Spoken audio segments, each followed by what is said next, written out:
Dear all, today we'll see what is set theory. So set theory, so here we have a set and theory, these two concept. So we collectively calling set theory.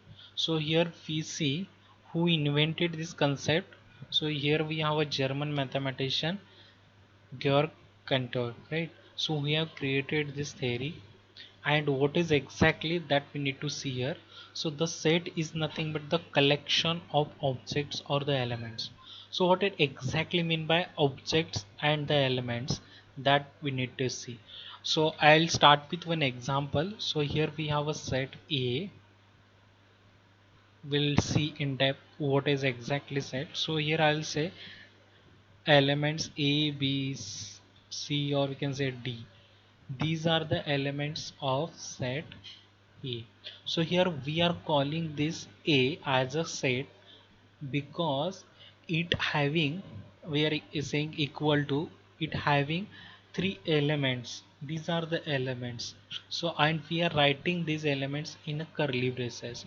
So now A becomes a set, and this A, B, C, A, B, D are the elements, or we can say the object. So this collection of these objects is nothing but the set. But there are some what you can say properties of the set. We'll discuss that in detail. So we'll say we are using some common phrases in our daily life, in daily life. Here we can say a group of students. So this is the collection of some entities, we can say. And here entity is nothing but we can say students, and the group of student we can call it as a set also. Here we have another example. We daily use this term phrase team of players, we can say bundle of books. So these are what some examples of what uh, set. Okay.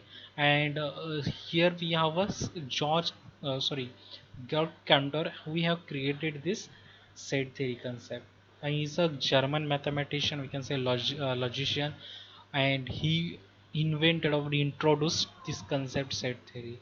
So it has I can say it's very much applications available in this discrete mathematics or discrete structure and graph theory subject. So we'll see one by one. So so what exactly set means? Set is nothing but the collection. Here we can say set is nothing but the collection, and it has some elements.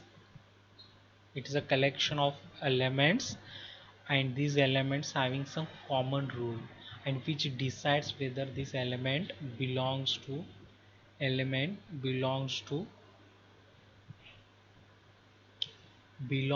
that particular set or not. Okay.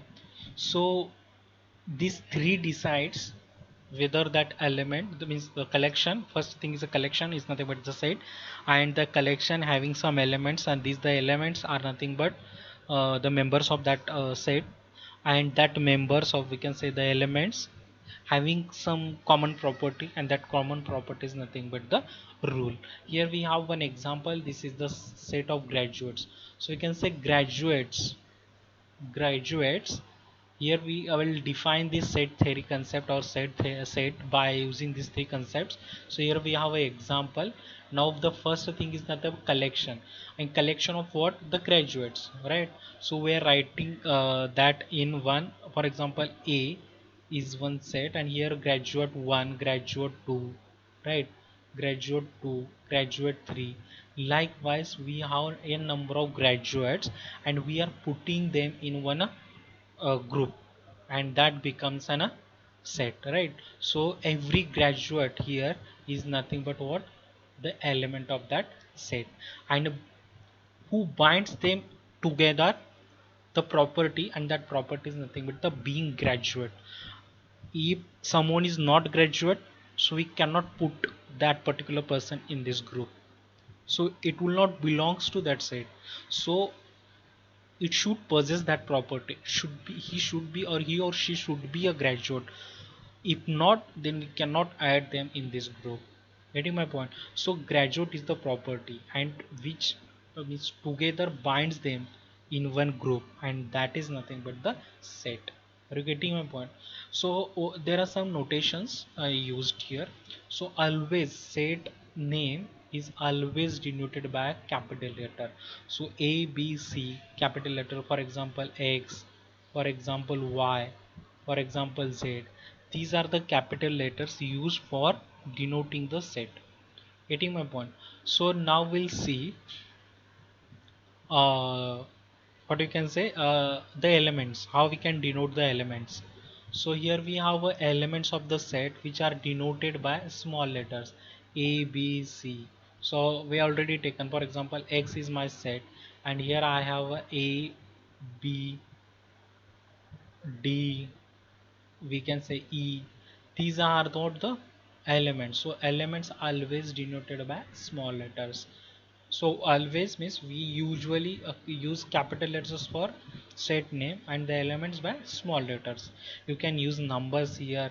We can use, we have a number of, we can say, the elements, the form of elements. We'll see that in the next session. And suppose any elements belongs to that set, how you can write? So here we have a B belongs to set A. So this is the B is nothing but the element which belongs to set A, means the B element is in set A. Yes, here we have a B which is in, for example, I'll rename this set as A, the set A. Getting my point? And here I'll write B belongs to set A, means like how can read B belongs to set A. Getting my point? So B belongs to set A is this concept. Now here we have, if C is not in the element, is not the element of set A. Here you can see there is no C element present in set A. So how you can write, like how you can write whether C is belongs to A or not? So here we have another symbol. This is the symbol used. These are the symbols, and this symbol is nothing but belongs to. How you can write, like how you can read this symbol? Belongs to. And here we have a symbol which says does not belongs to. So C does not belongs to set A, so C is not the member of A. Likewise also you can read. So this is introductory part of the set. We'll see in depth what exactly set and all in the next session. So we'll stop here and we'll see other next concept in the next session. Okay, thanks for watching this video.